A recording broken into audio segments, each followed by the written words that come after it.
అన్ని తప్పులే మాటల్లో. ఒక్కొక్కరి భావం వ్యగ్రత అలా ఉంటుంది. ఆ శుకసారణలు చూసొచ్చిన తరువాత సైన్యాన్ని గురించి చాలా గొప్పగా ఉందని మళ్ళీ వాళ్ళు వర్ణన చేశారు. వర్ణన చేస్తే రావణుడు అన్నాడు, వాళ్ళందరూ 100 యోజనములు దాటి వచ్చేశారంటున్నారు కదా, ఒకసారి నాకు చూపించండి, వాళ్ళని చూస్తానన్నాడు. సరే పదమన్నారు. ప్రాసాదం ఎక్కి నిలబడి ఏది చూపించు, వాళ్ళల్లో ఎవరో నాకు ఒక్కసారి చెప్పు అన్నాడు. అంటే ఆయన అన్నాడు, ఆ సారణుడు వీడు అడిగాడు కాబట్టి వాడు చెప్పాడు, పాపం వాడి తప్పే ఉంది. అదిగో రావణ అక్కడ చూడు, అక్కడ ఉన్నాడే ఆయన పేరు ధూమ్రుడు. ఆ ధూమ్రుడి యొక్క తమ్ముడే జాంబవంతుడు. ఆయన ఎవరో తెలుసా? ఆయన అపారమైనటువంటి పరాక్రమం ఉన్నవాడు. కొన్ని కోట్ల వానరములతో యుద్ధానికి వచ్చాడు. వాడు గట్టిగా పెద్ద పెద్ద కేకలేస్తే వాడి నోట్లోంచి వచ్చేటటువంటి నాదానికి శత్రువుల యొక్క గుండెలు బద్దలైపోతాయి. వాళ్ళకి వేరే ఆయుధాలు అక్కర్లేదు. వాళ్ళకి గోళ్లు ఆయుధాలు, కోరలు ఆయుధాలు, పళ్ళు ఇస్తారు, మోకాళ్లతో గుద్దుతారు, మోచేతులతో పొడుస్తారు, చెట్లు పెకలించేస్తారు, పర్వత శిఖరాల్ని ఊపుతారు, పెద్ద పెద్ద శిలలు తెచ్చి విసురుతారు. వాళ్ళు వేరే ఆయుధాలు పట్టుకోరు. ఒక్కొక్కరిది 10 ఏనుగుల బలం, ఒక్కొక్కరిది 100 ఏనుగుల బలం, కొంతమందిది 1000 ఏనుగుల బలం, కొంతమందిది 1,00,000 ఏనుగుల బలం, కొంతమందిది ఎంత బలమో చెప్పడం కుదరదు అసలు. ఇందులో ఇంకా ఆశ్చర్యకరమైనటువంటి వాడు ఇంకోడున్నాడు. ఆయన సామాన్యమైనటువంటి వ్యక్తి కాడు. అటువంటి వాడు ఆయన కాని అడుగు తీసి అడుగు వేస్తే 1 యోజనం దూరం పడుతుంది. ఆయన అంత విశాలమైనటువంటి శరీరం ఉన్నవాడు చతుష్పాదులలో వేరొకడు లేడు. అటువంటి వాడు అడిగో ఆ ఎదురుగుండా కనపడుతున్నాడే ఆయనే. ఆయన సామాన్యమైనటువంటి వాడు కాడు, పనసుడు. 4 యోజనముల విశాలమైనటువంటి శరీరాన్ని పొంది ఉంటాడు. ఆయన భయంకరమైనటువంటి కాయం ఉన్నవాడు. అడిగో పక్కన కనపడుతున్నటువంటి వాడు సుగ్రీవుడు. ఆ సుగ్రీవుడు పేరుకి తగినటువంటి వాడు. 36 కోట్ల వానరములు సర్వకాలముల యందు ఆయన చుట్టూ ఉంటాయి. అదిగో చూశావా, గద ఎత్తి అరుస్తున్నాడు, రావా రావణా పైకని. ఆయన అక్కడ అరుస్తుంటే ఇక్కడ లంకాపట్టణంలో ఉన్న అంతఃపురాల యొక్క ప్రాసాదములు, గోపురములు కదులుతున్నాయి. అంత పెద్ద నాదశక్తి ఉన్నవాడు. ఇన్ని కోట్ల వానరములకు ఆయన అధినాథుడు. ఆయన ఆజ్ఞకి తిరుగులేదు. ఆయన కిష్కింధని రాజధానిగా చేసుకుని పరిపాలిస్తాడు. రాముడు ఈయన అన్నయ్య ఇంతకన్నా బలవంతుడు. ఒక్క బాణంతో కొట్టి చంపాడు.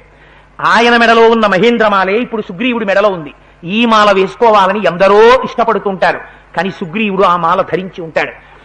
ఆయన బలపరాక్రమముల ముందు ఎవ్వరూ నిలబడలేరు.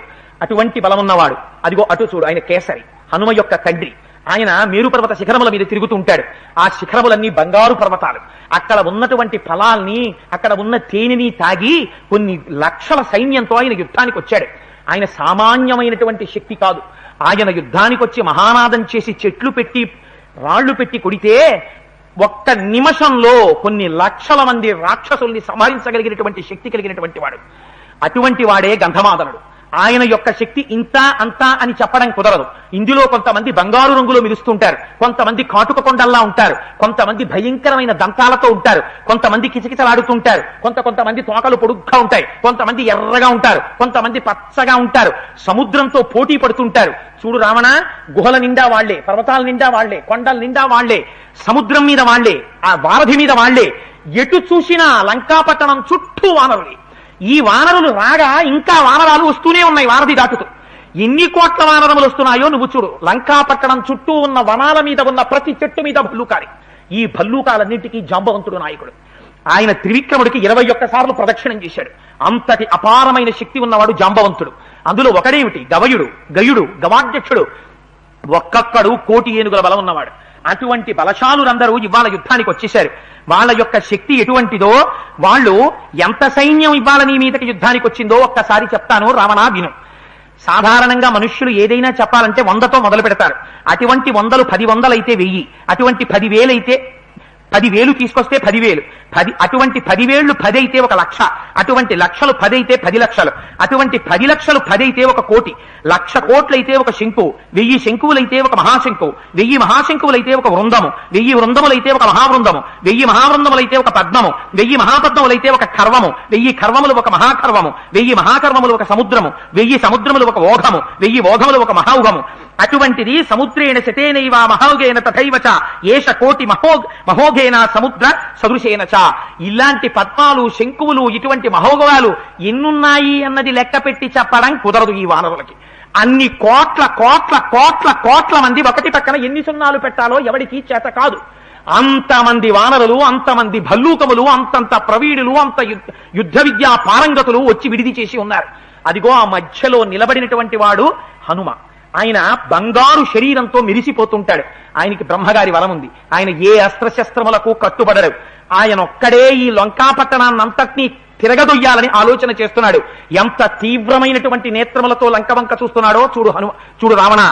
ఆయన పక్కన ఉన్నవాడు నల్లటి నీలమైనటువంటి శరీరంతో మిరిసిపోతున్నాడే, పద్మాల లాంటి కన్నులున్నాయే, కన్నుల చివర ఎర్రటి కొనలు తేరి ఉన్నాయే, ఎడమ చేత్తో కోదండం పట్టుకున్నాడే, వెనక అక్షయబాణ తూణీరములు కట్టుకున్నాడే, సాముద్రిక శాస్త్రంలో ఎలా ఉండాలని చెప్పారో అలా ప్రోతపోసినటువంటి సౌందర్య రాసే ఆయన పేరే రాముడు.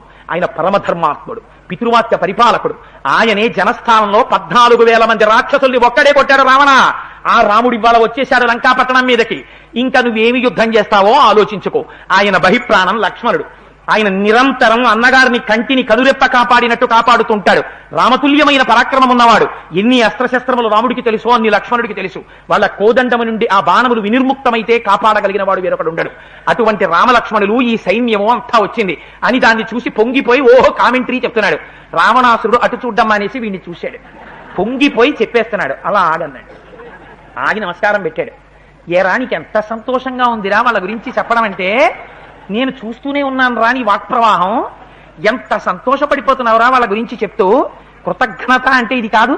నా అన్నం తిన్నావా, నా ఉప్పు తిన్నావా, వాళ్ళు వచ్చేటప్పటికి వాళ్ళని చూసి ఇంత పొగిడేస్తున్నావా, ఉరే ఇంకొకడైతే ఇప్పుడే పీకలు తీసేద్దాం రా. ఇది రాముడికి రావణుడికి తేడా. కానీ మీరు నాకు చాలా ఉపకారాలు చేశారా గతంలో, అందుకు వదిలేస్తున్నాను. ఇంకెప్పుడైనా మీ ముఖాలు కనపడ్డాయో పీకలు ఎగిరిపోతాయి, పొండి ఇక్కడి నుంచి అన్నారు. అమ్మ బాబోయ్ అని జయీభవ విజయీభవ అని అరుచుకుంటూ వాళ్ళు అక్కడి నుంచి పారిపోయారు.